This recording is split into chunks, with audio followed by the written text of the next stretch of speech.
This right here, girl, is an ad. I'm going to need you to get you some of this Just Move Energy supplement so you can have the energy to get your workouts done like I need to get mine done, girl. It is sometimes a struggle and you need a little extra. Plus the protein shakes. I don't have an appetite a lot of the time. Protein shakes really help me after the workout because I do not want to be on the massage table with my stomach growling because that's where I'm going after this, okay?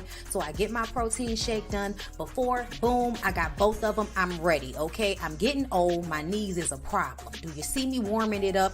Do you see me trying to stretch it out? That's 35 pounds. I'm squatting 35 pounds. I'm proud. You can get those gloves and other workout gear from TeamLASHAE.com. The link is down below in the description box, girl. Yes. Girl, I have to give it to myself.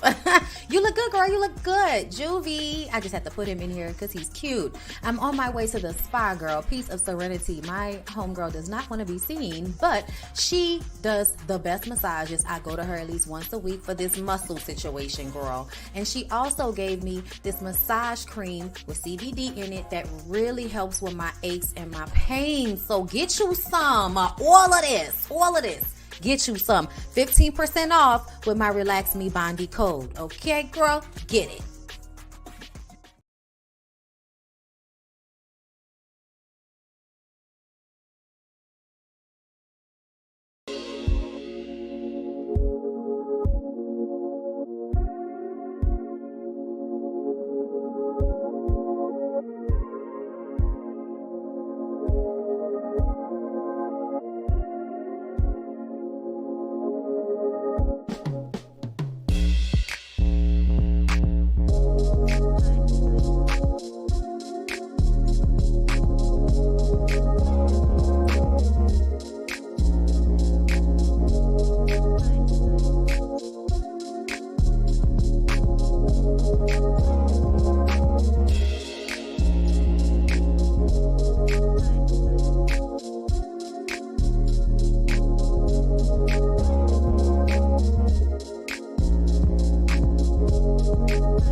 Come on in. Come on in. Come on in. Not come on in. Not come. Sorry, y'all. Y'all know I'm weird. Whatever. Hey everybody, what's up? It's your girl BondyBlue. So let's go ahead. Hey everybody, what's up? It's your girl BondyBlue. Okay, follow me on Instagram and let's get into the video, right? What's up? Hi, everyone. What's going on? Hold up, girl. Okay. Hold up. Let me see, because I don't know. Hold up. Let me see, because I don't know. Girl, these shows.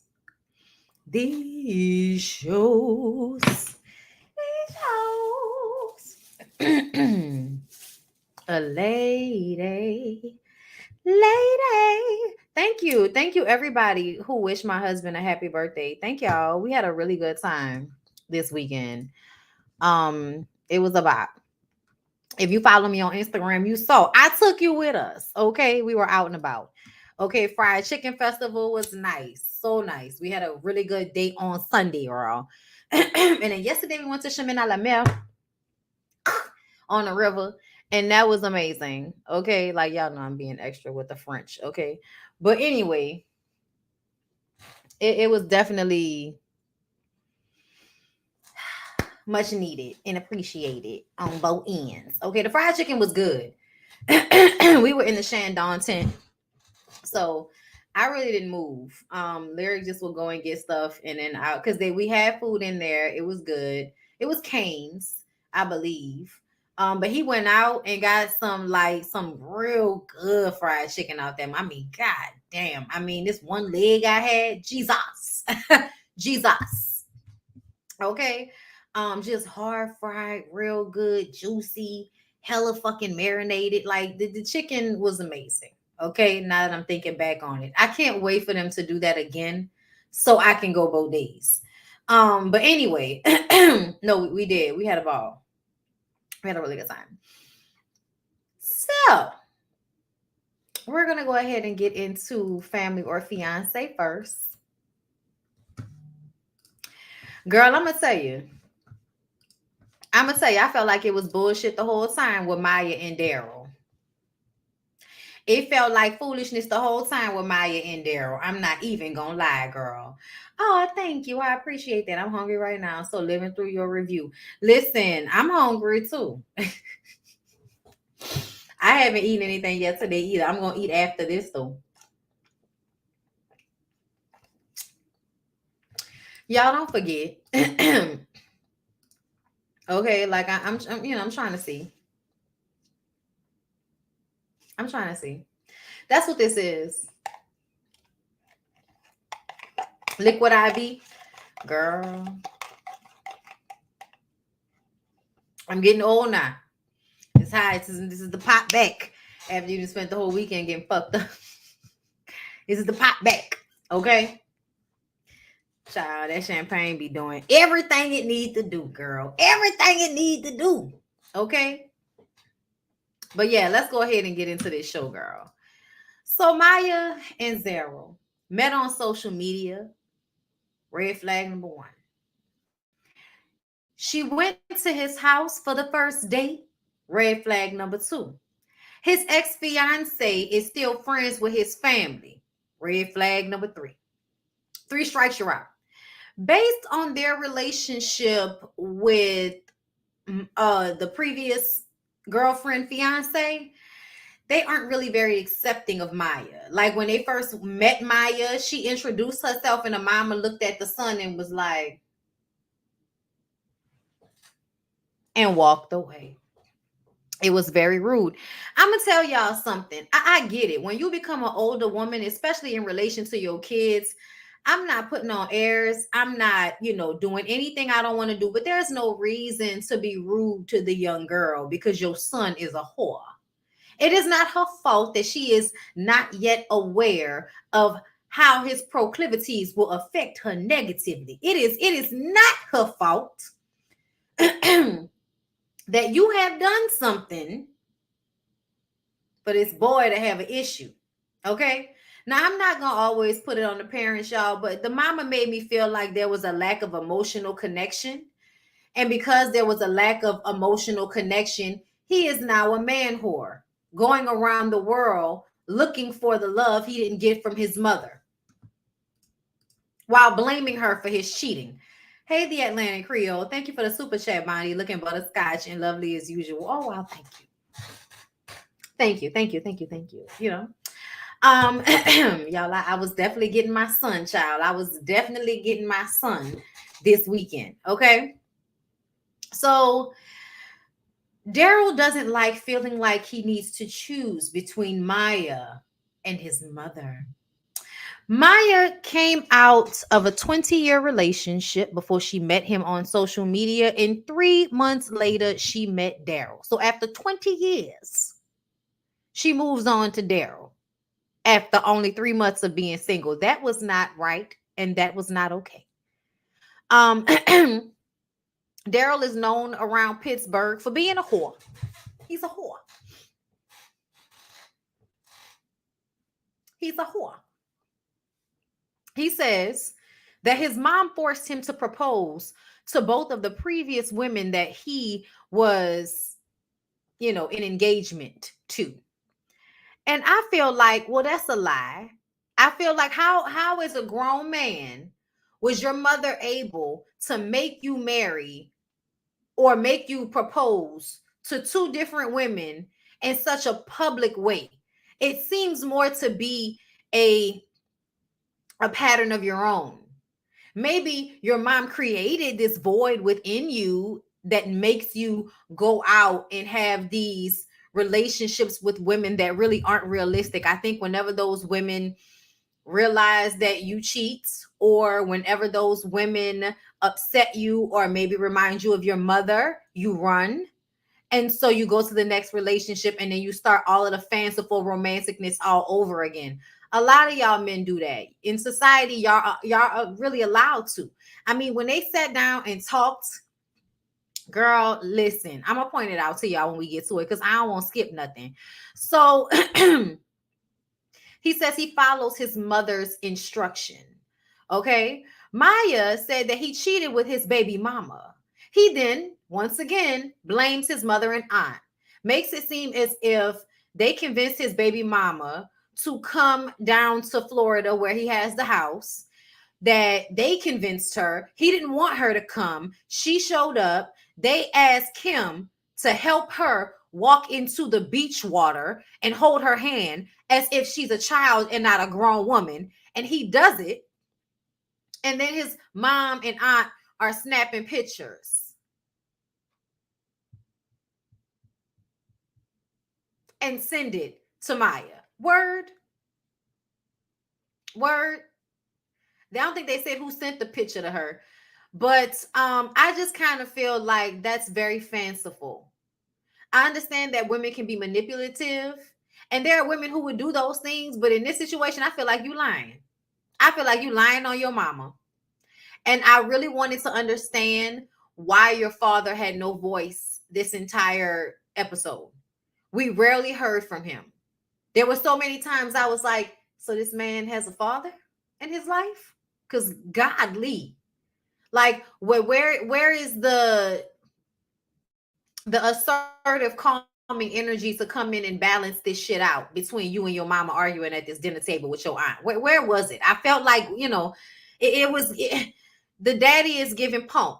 And I just mean in a way of asserting himself in his family dynamic, not out here on the street shit. Don't confuse what I mean. Okay.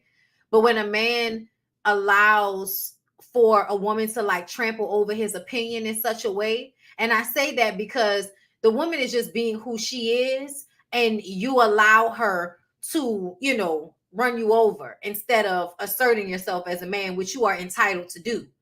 And it definitely made me feel like you're also a part of the reason why something's wrong with Daryl. Okay. So Maya has 5 children and she wants to move to Florida to be with Daryl.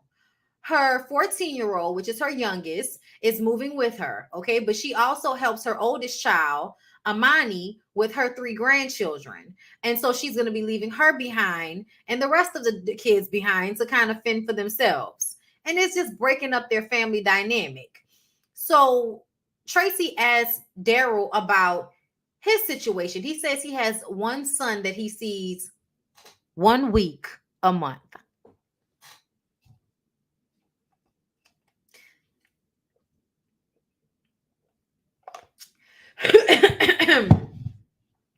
He said he see that boy 1 week a month. I just kind of feel like Maya and the Mayas out there, I really wish that y'all had higher standards for the men that you choose to marry and be in relationships with, because a man seeing his child 1 week a month is not good enough for anybody. It's not good enough for the son. It's not good enough for the other parent. It's not good enough. And you have 5 children. You have grandchildren. You have a 14-year-old.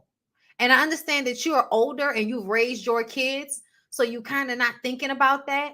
But I feel like that is a character flaw that you are ignoring. That he has a child that he only sees 1 week out of the month.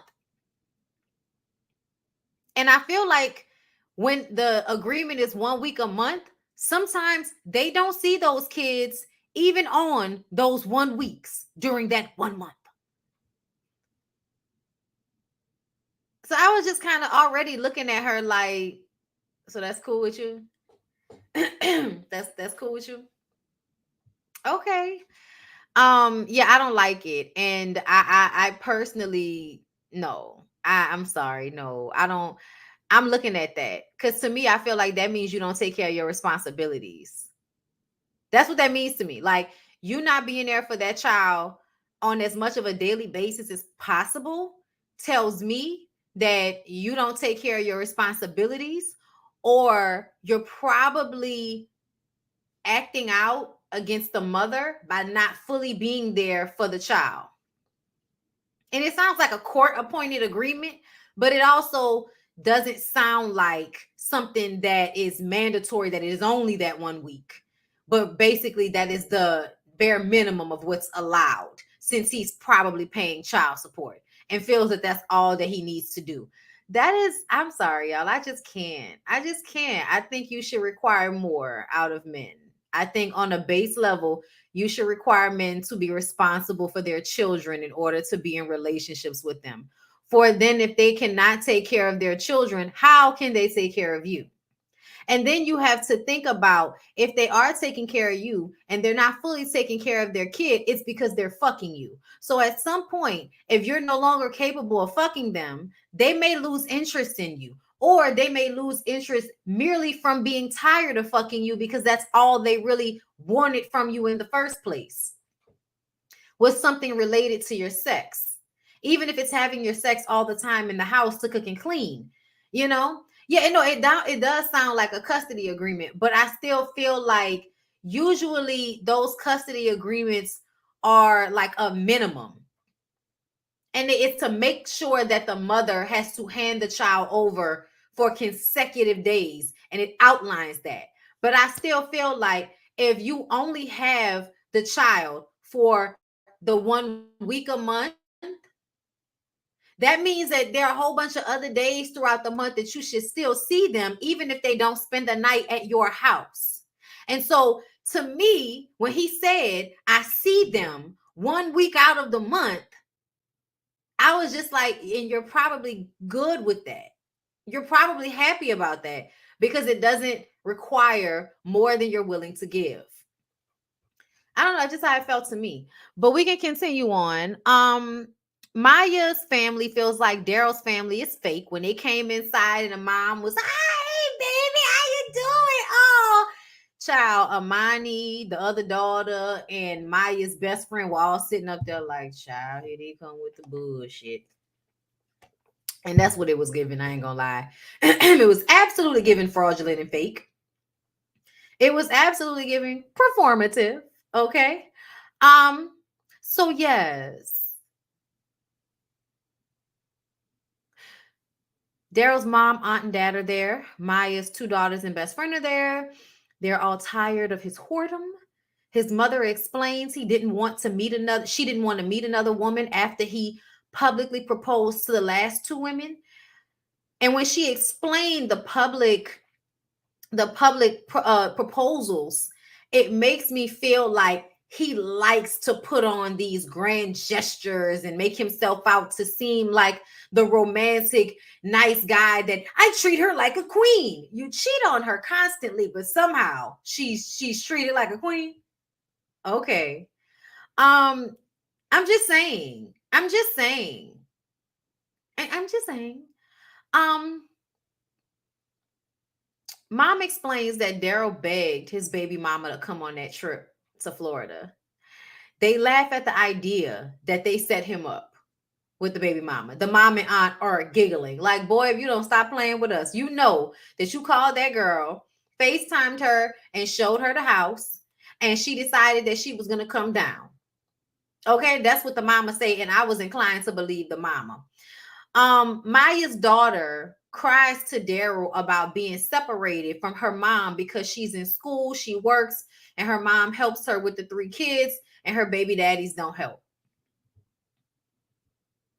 Child, this is what I be talking about when I say lack of accountability. That is one of the main issues in our community. No matter whether you're a man or a woman, the main issue is lack of accountability. And when I say lack of accountability, I wonder what happens in people's minds when they have one child and then they have a second child and the fathers are not helping. The fathers are not there. And then you go on and have unprotected sex in a baby a third time. A third time. And now you want your mother, who has raised her children and is getting older, you want her not to move to Florida and live her life because you need help with the 3 children that you can't take care of by yourself. And even though the accountability isn't raising them, I didn't like the fact that she felt like she didn't want her mom to move because her mom is her help. Why you got 3 kids? Do y'all not have birth control in Pittsburgh? Did they not? Was that not available to y'all? Like it, girl, because this one gonna be different. Oh my God. I'm gonna keep telling y'all over and over again. Do not have children you can't take care of by yourself. If you can't take care of 3 children by yourself, don't have 3 children. I'm married. I'm not having children that I can't take care of by myself. Not because I don't think he would take care of them. It's because if he dies, I'm going to be the only one taking care of them. Oh my God. Like, you just have to always have it in your mind to do what you can do. Like, do what you can do to prevent forest fires, my nigga. Like, what the fuck? None of them is there for you, and you got 3 kids, and you want your mama not to move to a warmer climate because you need a babysitter? No. Okay.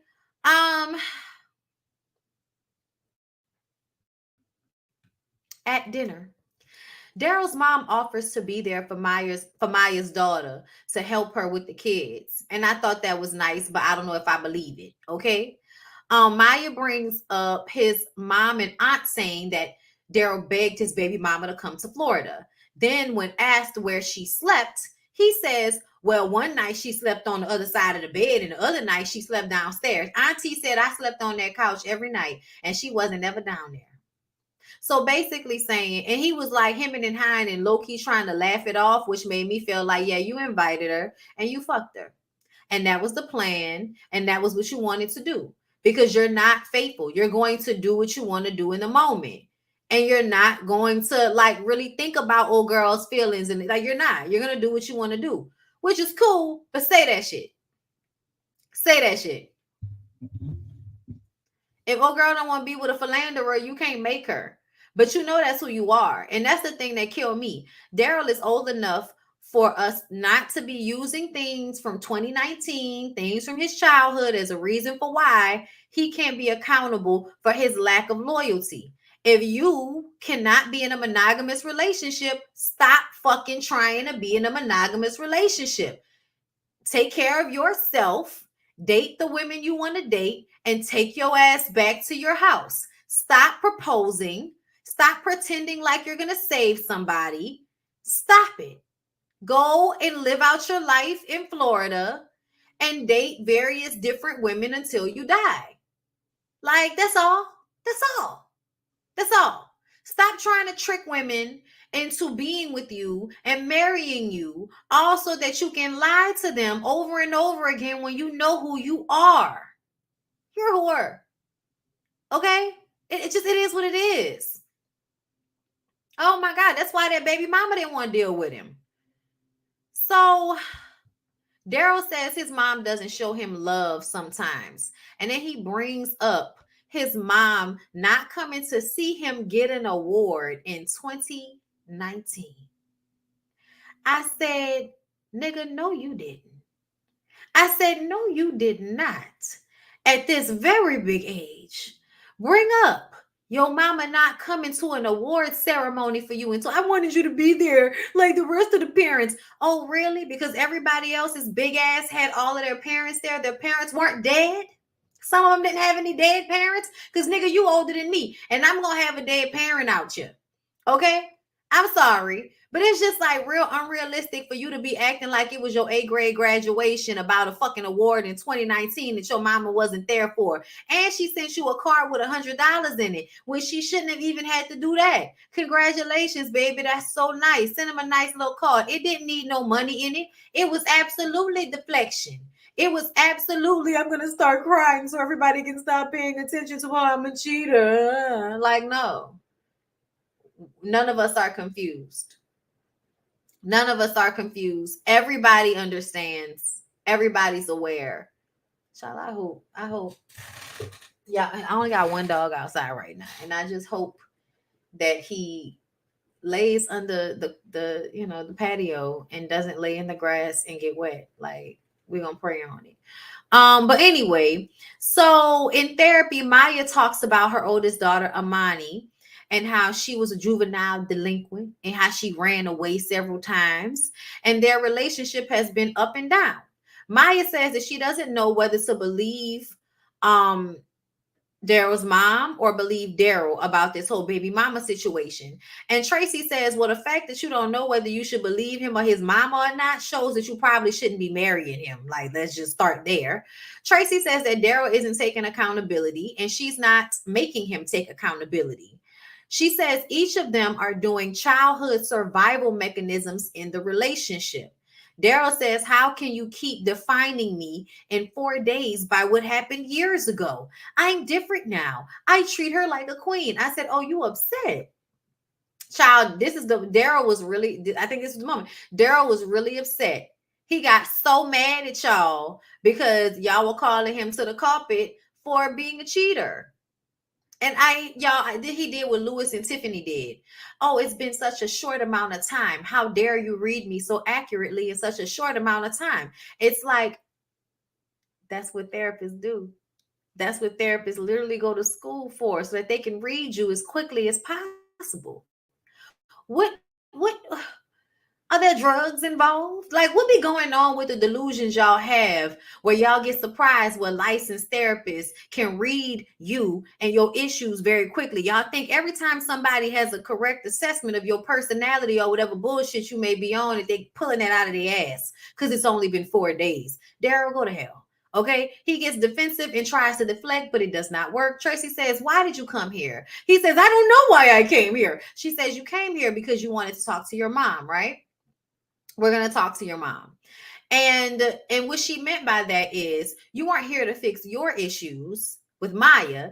You're here so we can make your mom accountable because she's mean to you. When honestly, I feel like his mom is incapable of receiving his emotions because she doesn't think that they're real. She thinks he's full of shit and he's just trying to not be responsible and accountable for the way he treats these women by putting it on her.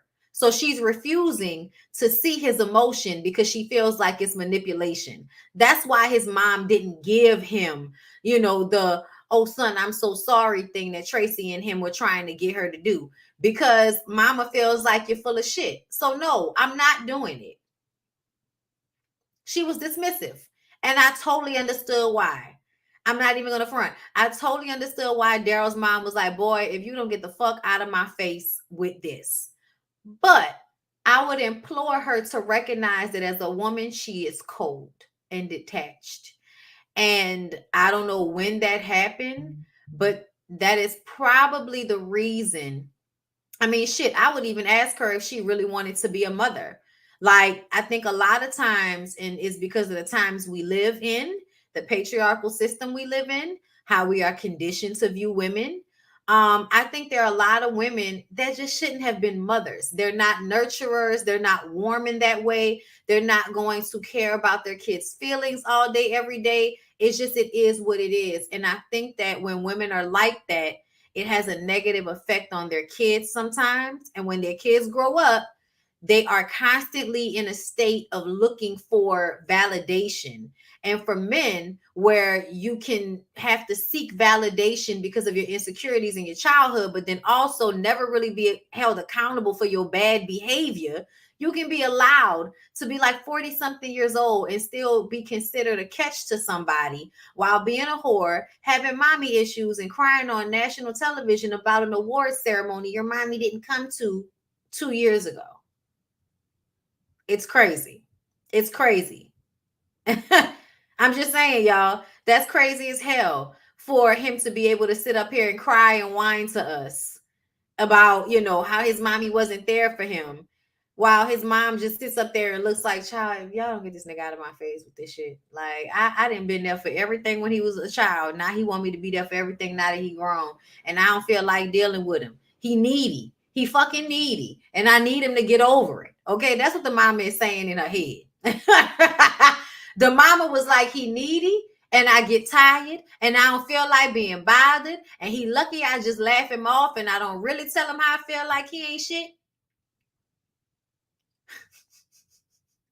But it's because he's a manipulator. He's trying to use his emotions to not be held accountable. He's trying to use tears and oh, my mommy didn't do this for me to not be held accountable, when essentially you too fucking old for that. And his mama knows that. Tracy knows that as well. I felt like Tracy was like, okay, fine, let's bring your mama in here. Oh, you see your mama ain't want to do what you wanted to do? Okay, so now what, nigga? The fuck? Grown ass niggas in here crying about people not coming up war ceremony. Anyway, Maya talks to her daughters. They discuss Amani. Amani's father killed himself when she was very young, unfortunately. And she was old enough to feel it, to recognize it. She was like 6. And after that, her mom moved on to her younger sister's dad, and that was like a father figure to her. But then they moved from Denver to Pittsburgh, and that moved her away from her dad's mom, and that was the only link to him that she had. My niece went through this when her father passed away, like, becoming even more closer with his side of the family, from losing him. It's understandable. And so when they moved, that was traumatizing, and Amani did not take it well. She started to act out. She was running away. It was obvious that she wanted to go back to Denver, but your grandmama probably couldn't take care of you, and you got to be where your mama at. But I'm going to just say, even though I don't feel like it wasn't necessary, it's not just that the mama was moving around all the time. It's not that she didn't choose good men. But I'm going to say the mom probably did a lot of moving around in life, period, for a man.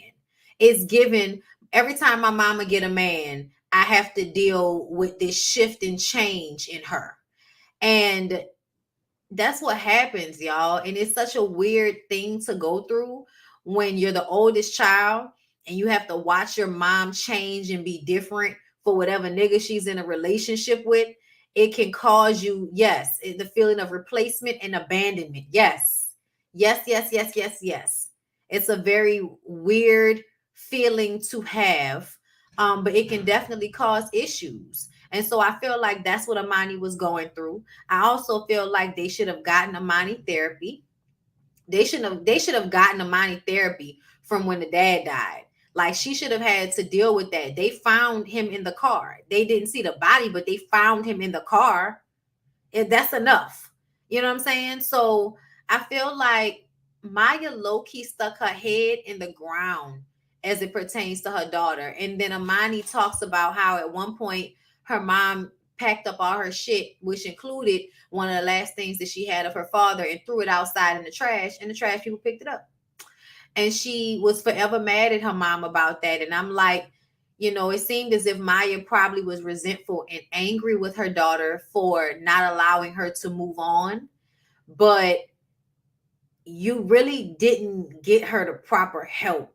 You know what I'm saying? Like, I get it, have access to these things, but that little girl absolutely needed grief counseling. Like, she needed, like, to talk to somebody. She was obviously, she said, I didn't know how to cope. And you didn't teach her how to cope. You didn't attempt to teach her how to cope, it seemed like. Seem like you just, tried to move on with your life with the next man and the next baby, and, kind of stuck your head in the sand on some slick shit. You know what I mean? Like, just kind of put it in the back of your mind, which helps you keep going. But it makes the daughter, who can't just get past it because that was her daddy. You know what I'm saying? She can't replace him with another daddy, and then that's just gonna be it. Yeah, she still need grief counseling. She still needs grief counseling from that situation. She need, counseling in general. That's what I'm gonna say. I feel like she needs counseling in general. Girl, we all need counseling in general. Okay. I had to go ahead and, put my little better health shit down. I couldn't afford the top tier no more, girl. It's a bad month. I had to go ahead and take the bitch down. I can only send text now. Okay. But I still need to talk to some damn body. Okay.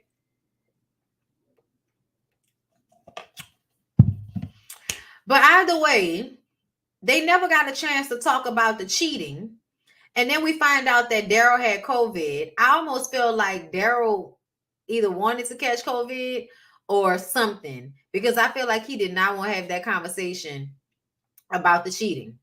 And they never really did. They dealt with the mama situation. They dealt with Maya and her daughters, and then they wrapped filming, and everybody gave them their blessing. And as they were giving their blessing, I was like, I don't know why y'all are giving y'all blessing.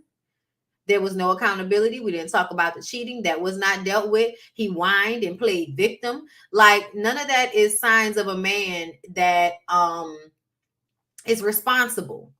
I need you to be able to take your lick. I need you to be able to take responsibility and say, okay, I fucked up. I have an issue in this way.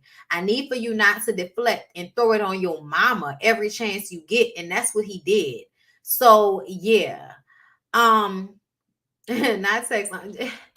It's where I'm at with it right now.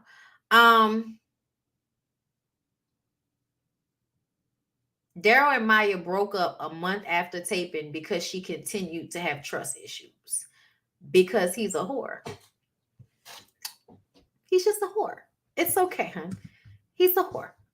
There's nothing you could do about it, Sometimes you can do something about it, sometimes you can't, But you guys, that was Family or Fiance. I feel like it was a good episode, though.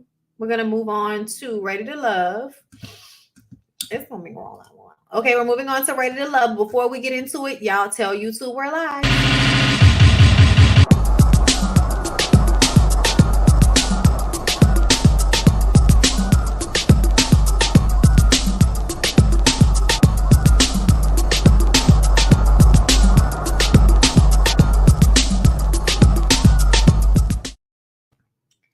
Not he probably caught COVID from another woman. That's what I was thinking. Hilarious. I just wanted to say that. That's what I was thinking. Hilarious. She's still moving to Florida. Yeah, she is still moving to Florida. I felt like she wanted to move to Florida because the weather is better. They live in Pittsburgh. Like, if I lived in Pittsburgh, I probably would go to Florida and be like, oh, it's warm, it's nice, and we can afford this. Oh, I want to come back. I want to come down here. She probably still gonna fuck him though. She probably still gonna fuck him. But she may not want to be in a relationship. Who knows?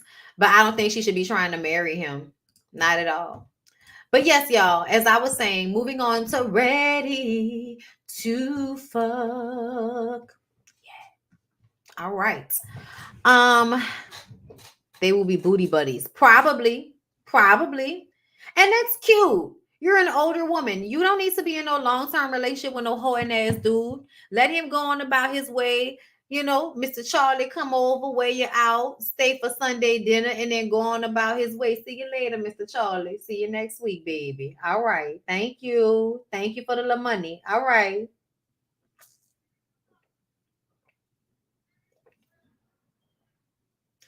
Come around here tomorrow and get a plate for your mama. Here. All right.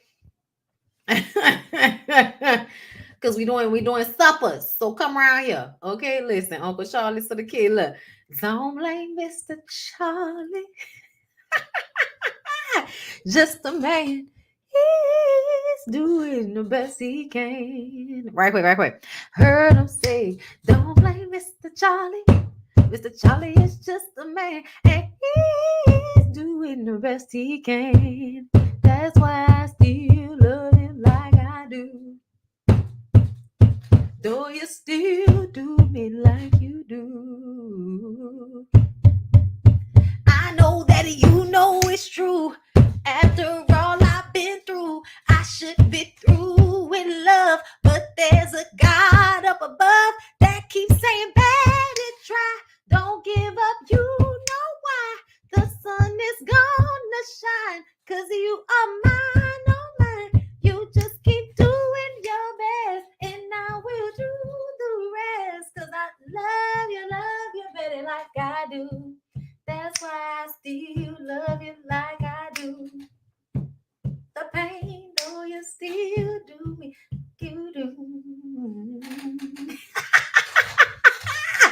Listen, my love is deeper than any ocean. I can't do it, Betty. Than any mountain. All right, y'all. Let's get into Ready to Love. All right. So Tommy did something I didn't think he was gonna do. He stepped forward and said, "We not gonna eliminate any of the men that are here. We gonna eliminate the brother that was not." LJ, we bid you adieu. They play a game to go on a private date.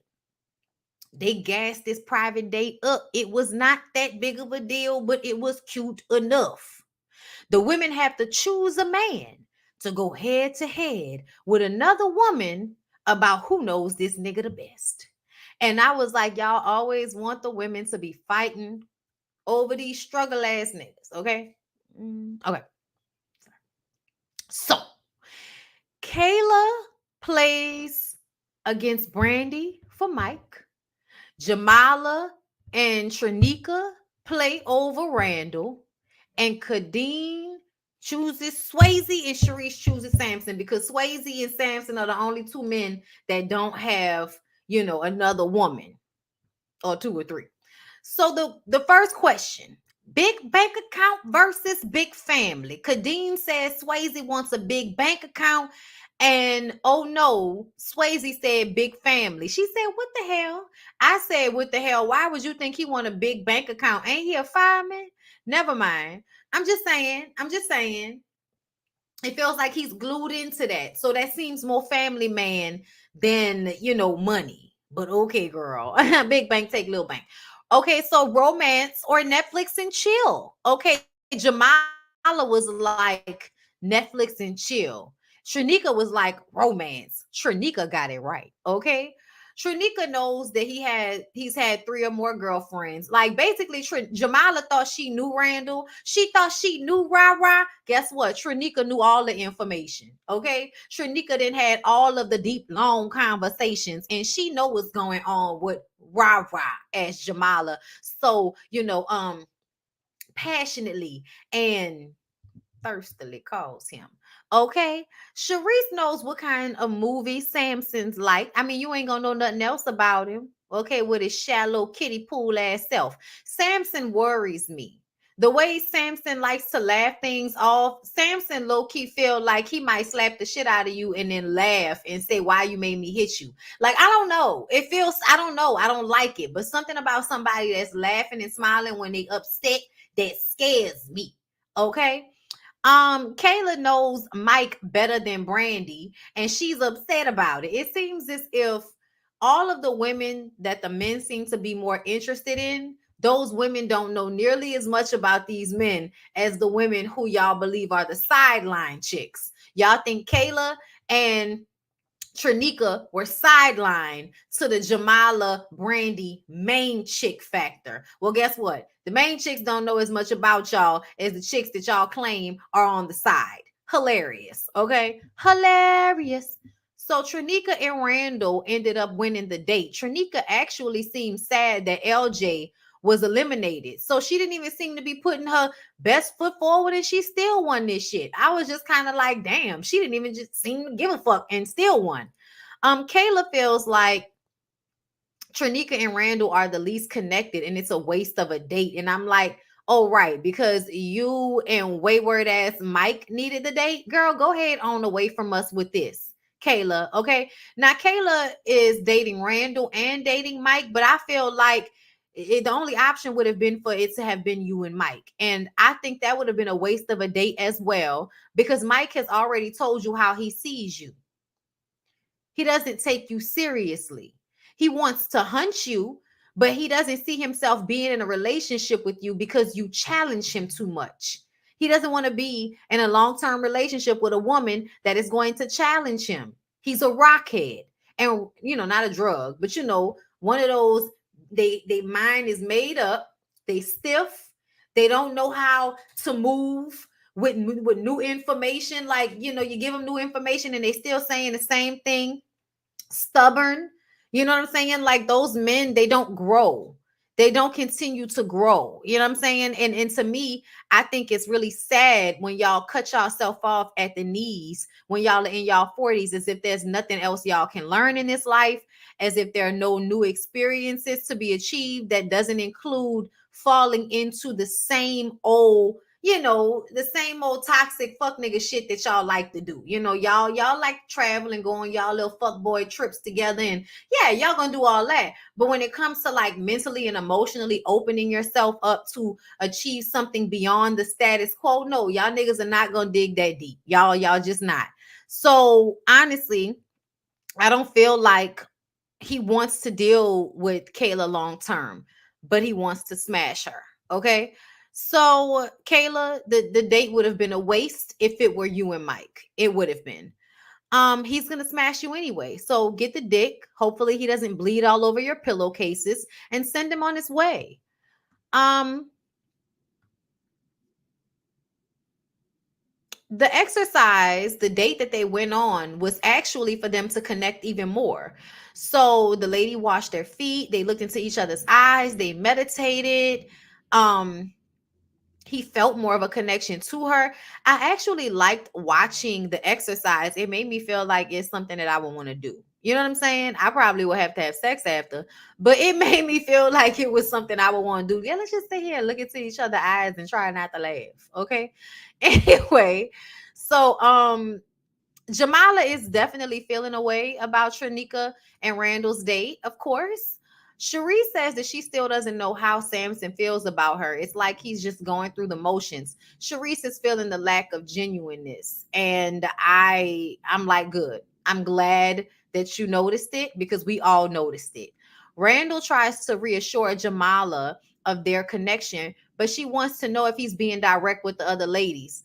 And I feel like I understand that this is difficult, Jamala. I really do. I get it. This is a difficult situation to be in. You cannot always act unbothered when the person that you want to be with is, having all of these romantic interactions and could possibly be choosing somebody over you when you feel in a way about them that you're not feeling about anybody else. And that's really what it boils down to. So I feel like the best thing for these women to do, or for women to do in general, when you're in this situation where a man obviously has his choices, he has his choices, and because you feel like you're not being chosen in the moment, you kind of get stuck in feeling away. Don't feel away. Go find somebody else to flirt with, especially in a house full of other niggas. What? Instead of Jamala letting him know she felt the way, that was her mistake. I don't think she should have told him she felt the way. I think she should have went and found somebody else to talk to. I think she should have went and busied herself, because I think she might have pushed herself away from him even more by showing how bothered she was by a situation she already knew she was going to be in. You know what I'm saying? Um, they leave, and while everybody is getting in their cars to go, Mike comes around the side of the car once Brandy pulls off to tell Kayla that he's sorry he didn't spend a lot of time with her. He's sorry that he didn't, put forth more effort, but he wants to make sure that they spend more time together. And she clocked the fact that he waited until Brandy rolled off to do it. Okay. Charisse does a facial for Samson, and they talk after, and she needs to know more about him. He says, "You're still questioning me after all I've done?" What do you mean after all you've done? Do you know how long you can be with somebody and still have to ask them questions about themselves? How was your day? How are you feeling? You ever had this happen to you before? Because I can't remember if you told me this or not. Like, I've been with the same person for over like a decade now. I still ask him questions about shit that happened before me sometimes because I don't remember. The fuck? Like, why are you getting bothered by her asking you questions at the early stages of the relationship? That just makes no sense to me. And even if you did feel like she was asking the same questions, that means the conversation is boring. So you need to engage. You need to figure out something to ask her. You need to tell her something without being prompted. You know?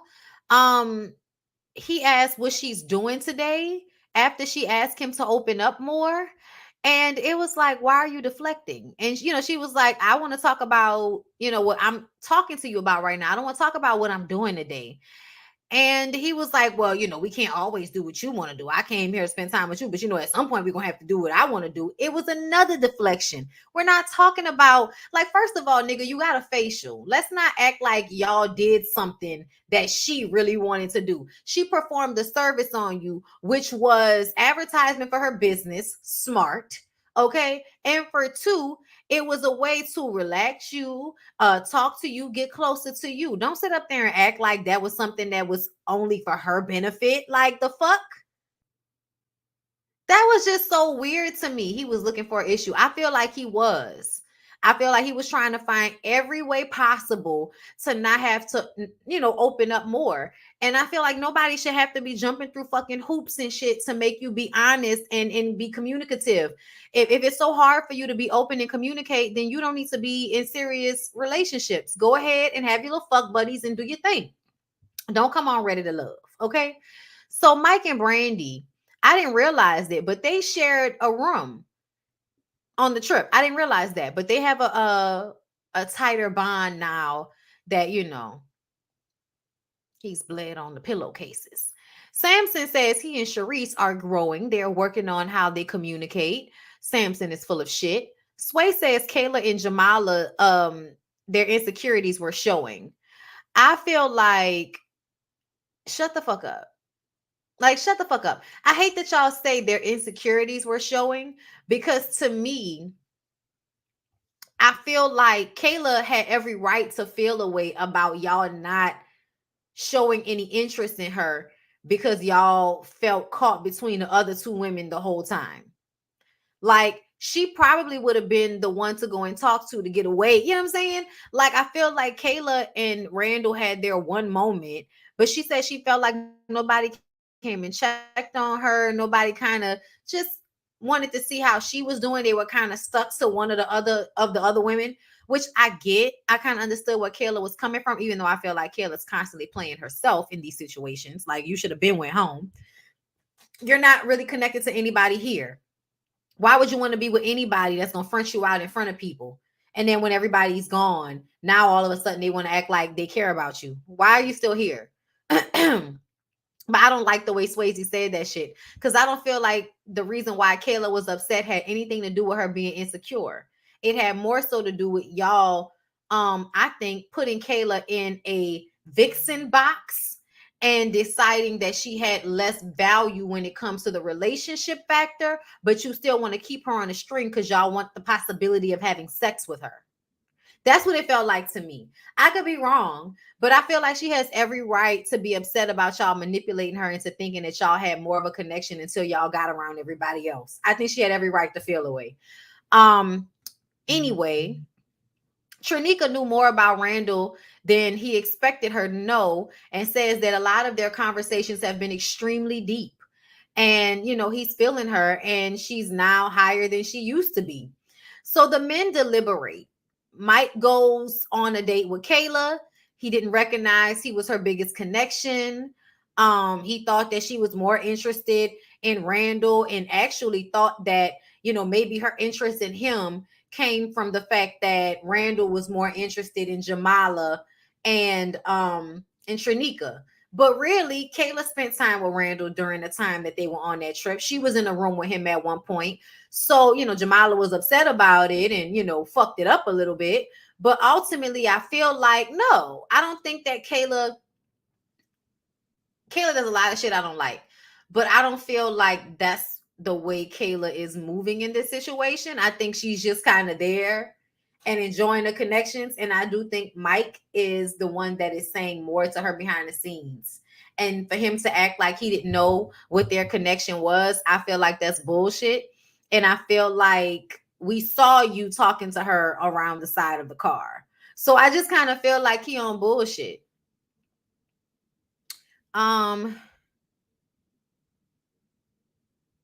She says that she's not afraid of competition, but she's not going home. I feel like she should go home. You don't have a connection with either one of these men to be going back and forth about it at this point. Like, Kayla needs to go home next. Trinika and Randall meet up, and he tells her that she's going home, and she's pissed. She does not want to hear his explanation. None of that shit. I was surprised that they sent Trinika home. Why do y'all think they sent Trinika home and not Kayla, considering the fact that Kayla wasn't supposed to be the bigger connection, and Trinika knew more about Randall, and their connection was now deeper? So why did they send Trinika home? That was so weird to me. And it feels like it's because Kayla still has a connection with both Randall and Mike, versus Trinika that really was only connected to Randall and LJ. And now that LJ is gone, she was a little like, she was sad that he was gone. But she was upset that they sent her home. I wish she would stop being so upset. Like, every time you get put in the bottom, you be so upset. Like, why? It's a dating show. If they don't want you, don't be mad. Just be gone. Like, all right, it was nice. We had fun. To make conflict. I think it was a producer call to send Trinika home. It must have been, because it didn't make sense based on what we saw. I don't know what Trinika was looking for, though, because her number one was that singer. I think she will go home. Kayla needs to go home next for sure. But yeah, Trinika probably was a producer thing. Trinika be pissed. She do. The men thought Trinika was more interested in LJ. I think she was too. Which is why I don't know why she was so upset. But to me, it shows that she must have not been being genuine with the men. It shows that she probably wanted to come off, like a sex pot. You wanted to be wanted. Like, that was more so the situation than finding somebody. Because if you really were feeling LJ more the way you seem to be, then being sent home shouldn't have been that big of a deal. Giving Lynn Winfield from Thin Line Between Love and Hate. Oh, she absolutely gives, I'm pretending to be soft and demure, damsel in distress, big titties. You know what I'm saying? Like, I got to keep reminding y'all, because them titties be out. I don't understand how women don't wear bras the way y'all do. Because, like, all I could think about is, like, the sweat under my tits. Like, I hate that feeling. Like, the sweat, like, when your boob is touching your ribs. I hate that feeling. So the way she was out here wearing no bra this entire, show, same wig, no bra the entire show. Ooh, girl, it was a little sad. It was time for you to go, though, girl. It was. She was so mad. She been mad each time they had her in elimination, right? But she rematched LJ and his ex. Oh no, that's so sad. Kayla is good for TV. Okay. All right. Well, I'm done with that. So make sure y'all like the video so we can move on to Belle Collect.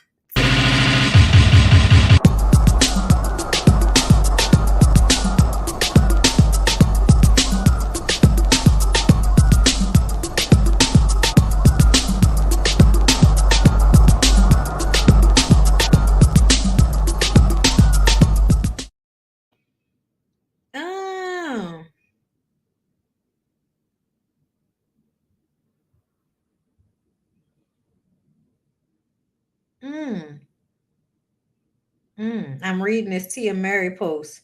Tia Amari.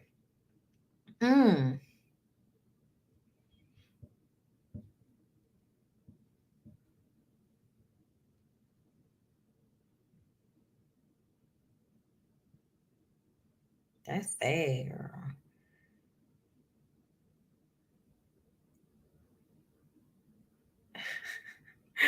All right, y'all. I'm about to. I'm sorry. Somebody added me, and it was funny. All right, actually hilarious. Child, that's sad, but these things happen, y'all. These things happen.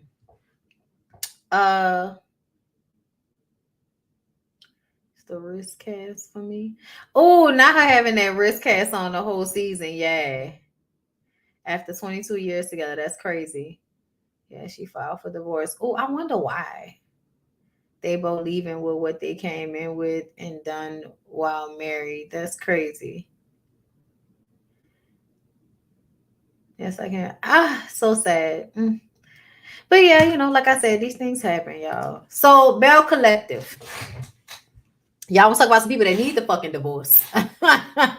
You want to talk about somebody that need the put up a post talking about we about to step away from each other. We going our separate. Okay, so let's talk about it. Marie, Marie,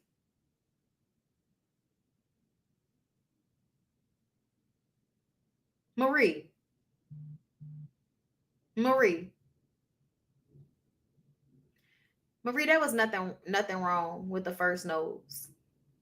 There was nothing wrong with the first nose. There was absolutely nothing wrong with the first nose. This wasn't one of them times where, somebody got a nose that spread from cheek to cheek, and we feel bad about that because we've been taught that, we shouldn't like having big noses. Something attributed to black facial features and such things. But whatever. Y'all don't want to have big noses. Y'all feel a way about the ability to suck up more of the air. Gotcha. You look like you can't breathe.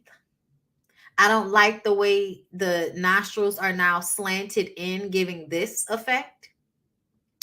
I think that over time it may get hard for you to breathe. You can ask oh boy from Real Housewives of Atlanta. Y'all know who I'm talking about, who went and got his shit fixed. Yeah. It was really her nose already. Yeah, I don't know why she did that. She didn't have a big no. That's a nose job. Those nostrils are down here. Dwight, yes. Dwight had to go fix it because he couldn't breathe no more. Y'all remember when Dwight went and got his done and the nostrils was close together like that? I don't know why y'all do this to yourselves. It saddens me so. Because I know it's the anti-black thing. That's what I feel it is. I feel like it's an anti-black thing. And I think that people like to act like it's not, and I don't care how you feel. It's not right. It's not okay. You didn't need it. You didn't need it. Like that's the thing that killed me. Y'all go and break y'all fucking nose. Like they break your nose, y'all. They break your nose. That's what you needed.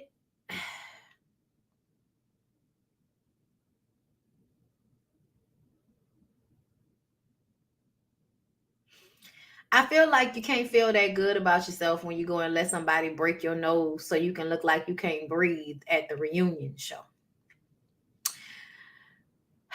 Just so sad, just so sad. Let's talk about these looks. Okay. Latrice is giving Kiki Shepherd, but I like it. On the boob area. I don't know why it's hanging out like that because it looked like I don't know. Like I need to see it. Just I don't know what's going on. Why is it shelf like that? But that color is beautiful on her. I love the pictures that I saw of her online. The hair was really beautiful with the slick and the flip. Latrice never fails for me for the most part. So Gucci looked very pretty. I loved her hair. Um, JJ looked tacky, but she looked pretty. I'm sorry, y'all. JJ looked tacky.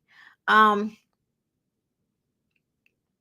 Akeisha is giving Sparkle, giving him something he can feel. I like it. Letitia is giving all these brown hues, good makeup. You know what I'm saying? Bright colors on this brown skin. Brown skin girl. Letitia look good. Marie, I think your dress looks really pretty. I love your hair. I think they did really great with your makeup. Tambra. Tambra always looks like somebody's holding her up like this. Like somebody's always holding her up like this. You know. And I want her shoulders to go down. I want her shoulders to go down. Um I also want Tambra to stop wearing so many bundles of hair. She seems to be being swallowed by them. Yeah, I just want her to relax and I want her to get I want her to get a whole more relaxed look because Tambra is so animated and with the 29 bundles and the shoulders up to here and the voice, it's just Tambra. Tambra, bring it down, honey. Bring it down. I hated Letitia's dress. It didn't look good sitting. I can't even really tell what it's giving from here. Let me go. Let me go to Letitia's Instagram and I can see. I think I just followed Letitia today. Hold on, wait. Then wife Cora on her neck, believing that was Niecy's real name for over 2 years. That is the dumbest shit I have ever heard. Y'all gotta stop smoking so much weed. Um, Child, we about to see what Letitia dress was giving. Letitia. Ooh, Letitia. Ooh, Letitia. Yes, Letitia. Okay, yeah, I think she looks pretty. I think it's cute. I think it's cute. I was here for it. Um, the bundles have decreased. A pixie, yeah. Give me something. Yeah, so Gucci needed the cutlets to push up more. I didn't want to say that. I didn't want to say that because I don't like judging nobody's titties. Because I be feeling the way about my own titties. So I'm gonna leave that lady titties alone. But I am gonna say that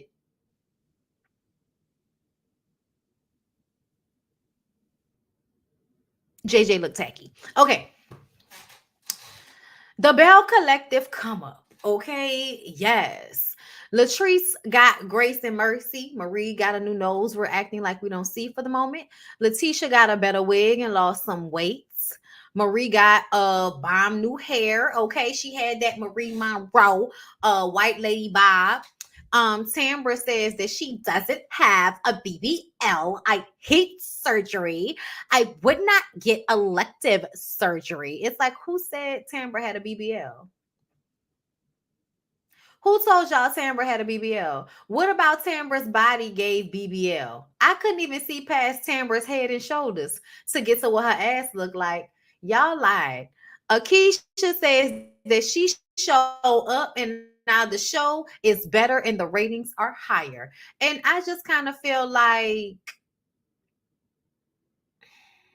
I don't know if that's because of you or because now the cast had more to bounce off of. Like, if we get an annoying ass person to come into a show and have issues with damn near everybody on the cast, yeah, that's more entertaining than before when it was only Marie and Latrice going back and forth. Yeah, it was more entertaining to watch Akeisha get into it with Letitia, to watch Akeisha get into it a little bit, get into it with Marie at the beginning, then getting into it with Tambra. Yeah, it was way more interesting to watch Tambra, raise up on you when y'all got into it. Yeah, absolutely.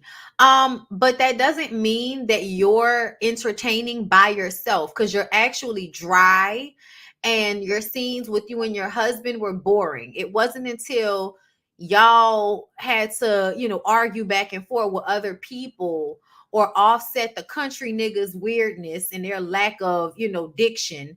It wasn't until those moments where you and your husband sparkled. So, just calm down a bit. Um Sorry. Listen, I'm sorry, I'm being too honest.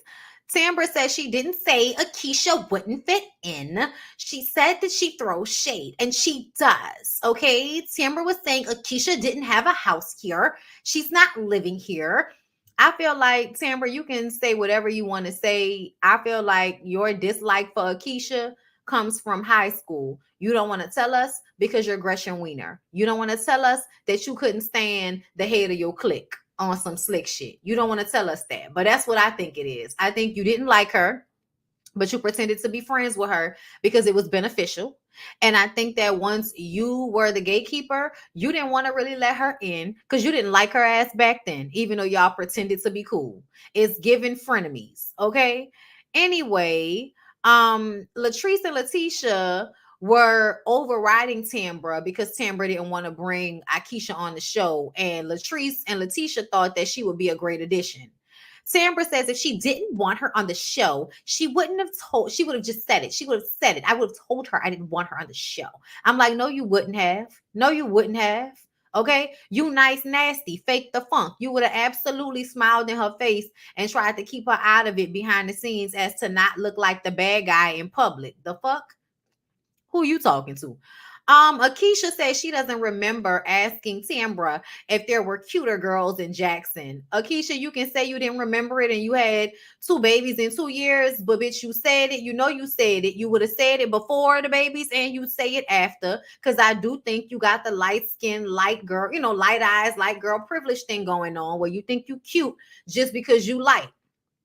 Okay, it's given. I was Tisha Campbell and shit.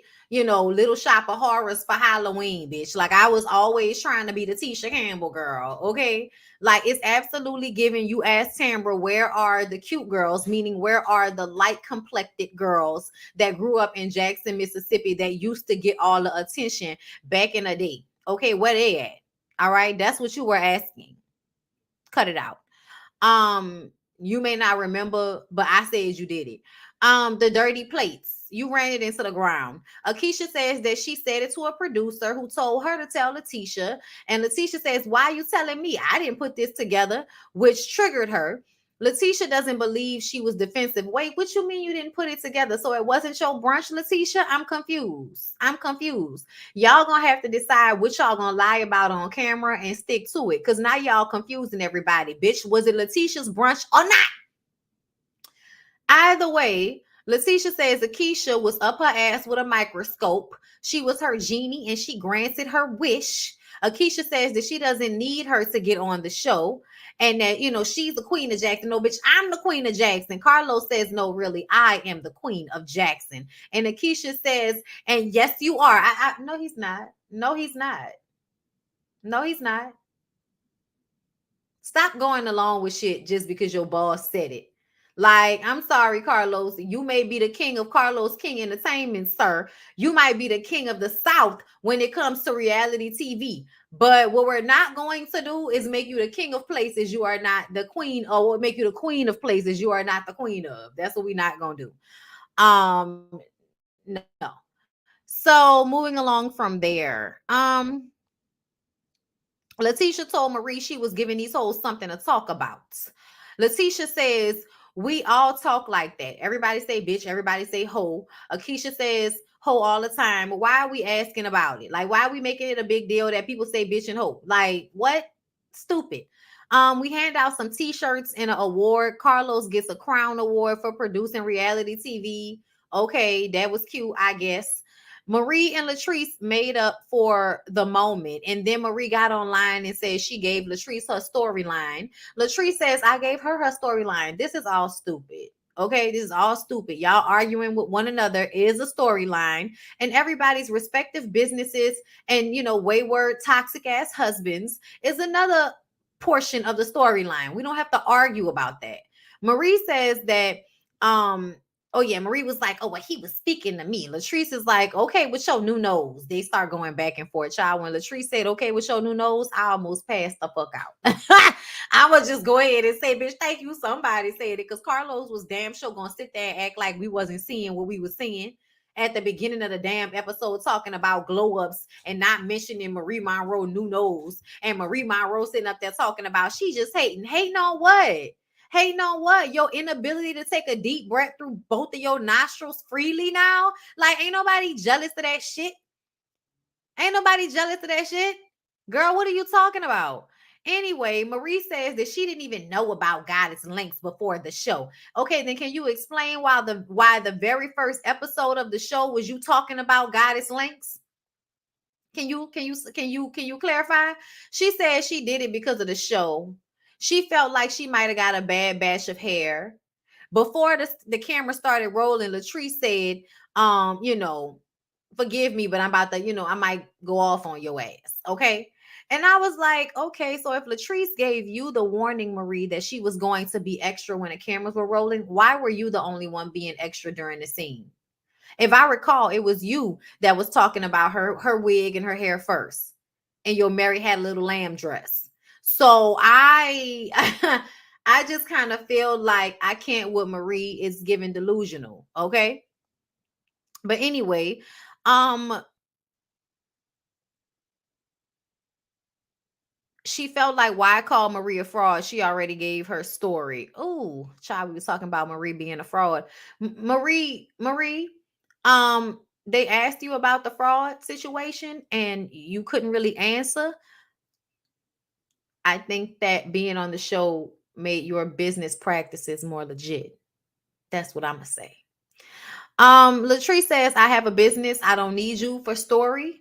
You and Cedric have been separated since 2018. You didn't even have a story. Marie says, don't make me take this further. Latrice says, we can get into it. Okay, you've been investigated. Carlos asked if she was investigated before the first season of Belle Collective. She denies it. Latrice says she had this evidence at So Gucci's billboard unveiling, but we didn't get a chance to see that. But So Gucci didn't see it either because she was worrying about her billboard. Marie and Latrice have a lot in common, said Letitia, but they cannot get along. Marie feels like the fans gaslight them both. I feel like Marie is full of shit and Marie creates issue just like you just created issue when you got your ass on Twitter. If you didn't see a tweet or a post from Latrice, there's no reason for a fan to gaslight you into starting an argument on Twitter. There's no reason. Marie ex-employee said she was investigating. Marie just lying. I know Marie lying. I feel like Marie business practices probably wasn't up to par until there was a camera in her face holding her accountable. You can feel however you want to feel about it.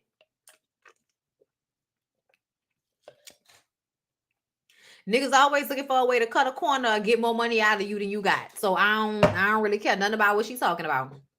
The men come out.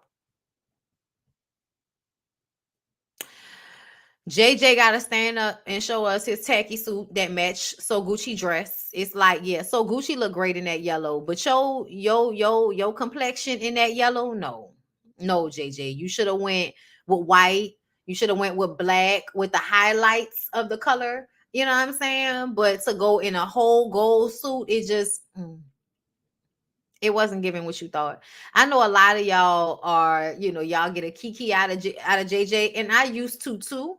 But now I feel like he's always trying to get the attention in some way, and it's not about you. Sometimes it's about So Gucci. So when you try to like steal the moment from her, sometimes I just kind of be like, "Ooh, I wish you stopped." Like it was cool before when you would come up to the daughter's school and do a little flip and show up to support daddy baby and stuff. But now when So Gucci can't even walk down the runway without making it about her throwing money at her. But then, when she walking off, you stand up and throw the money in the air so the attention is on you. It makes me feel like whenever you are giving her compliments, it's so you can draw attention back to you. And it is obnoxious. And it makes me feel like it's not genuine, like it's not about her. It's about you. It's about you getting attention.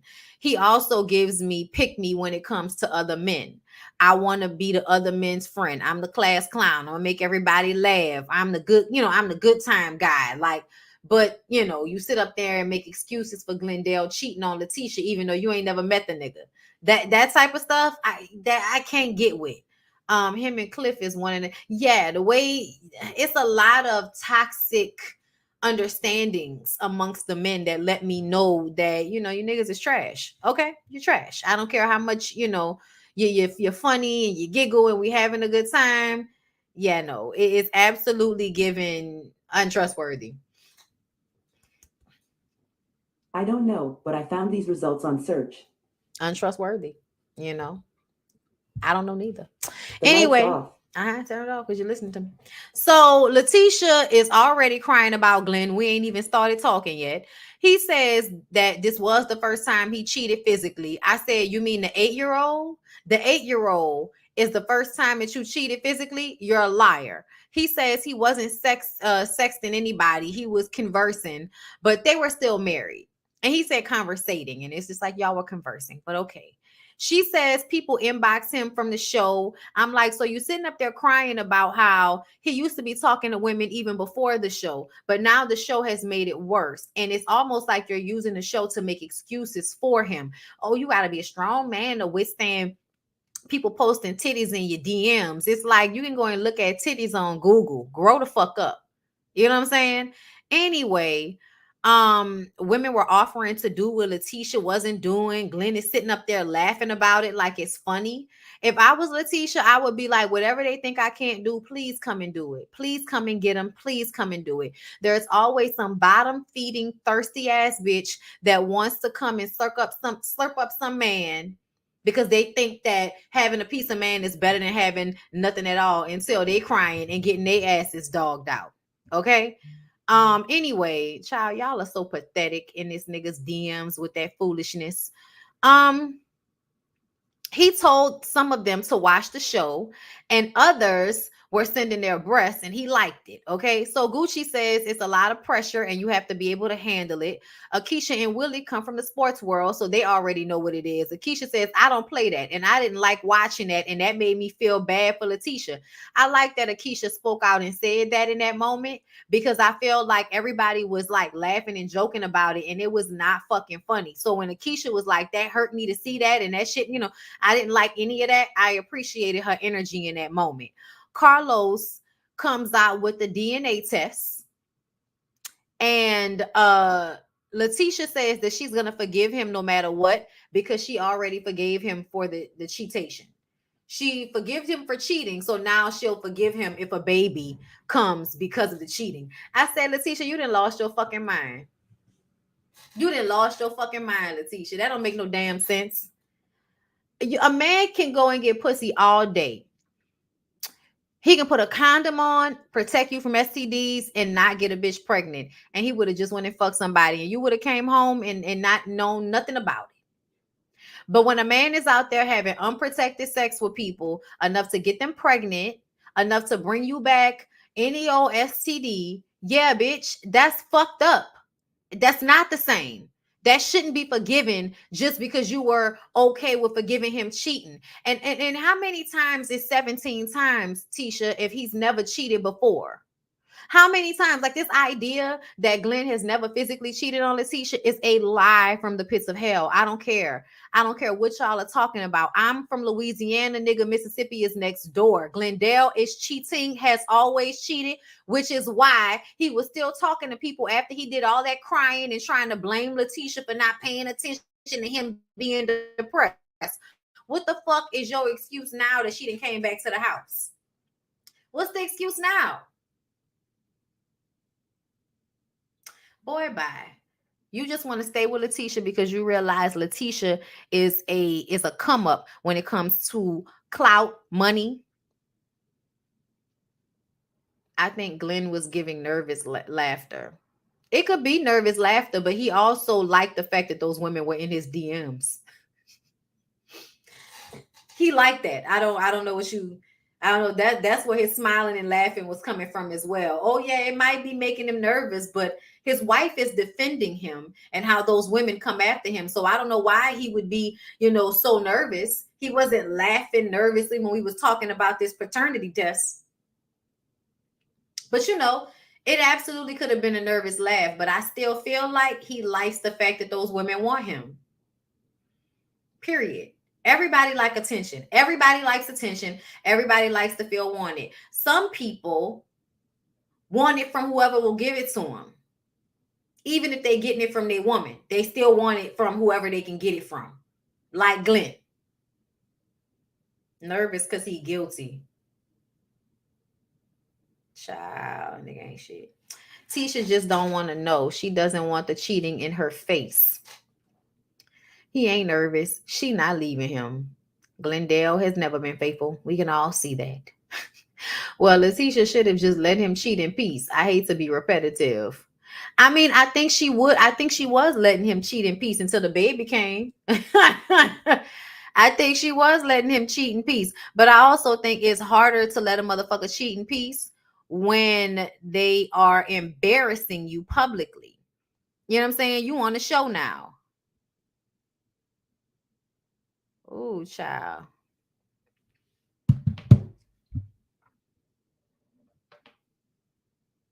Someone who knows them said that Letitia knew about that child from jump. So she's known for 8 years. The mother of the child just didn't want a DNA. So Letitia can act stupid all she want. Child, Letitia, why are you on here acting like you ain't know about that baby for 8 years? If Letitia not leaving, why are we even talking about this? She just wanted to look stupid on TV, I guess. Well, Melody has definitely, from Love and Marriage Huntsville, Melody has absolutely given the girls the blueprint for come on television, get cheated on, leave, um, you know, do better, pour into yourself, raise your profile, make more money, get more famous, and step over the nigga on your way out the door. Because Mel was able to do that for herself, I feel like there are a lot of women that are now gonna be okay with a storyline of them being dogged out and cheated on happening. I mean, Rashida taught us years ago. Rashida and them taught us years ago, you know.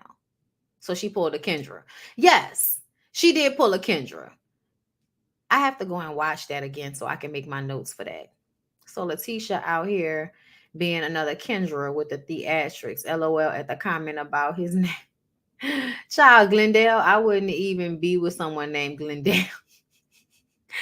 Child, not named after a national river or forest, like named after a pond or a lake. So Letitia out here, yeah, she was. She was definitely on bullshit. But anyway, y'all, I'm done. I'm going to go ahead and leave it there. Please make sure to like, comment, subscribe. Follow my Facebook group, All the Bonbons. We're live on there. Live on the website, BondyBlueShow.com. I might come back to y'all later on for a Bondy Blue Show, seeing as though there's so much going on out here in the streets. So yeah, but if not, y'all know I'll be here on Wednesday. I might come back for a Bondy Blue Show. But I need to go and eat and rest myself for a moment. Okay. But if not, it'll be popping tomorrow. But it's still early, so I might come back. Either way, I hope y'all enjoyed the show today. Please don't forget to like, comment, subscribe. All my members, make sure y'all check out the Love and Marriage Huntsville full review that has already been posted. We did that one right before we did this one. All right. So I'll talk to y'all later.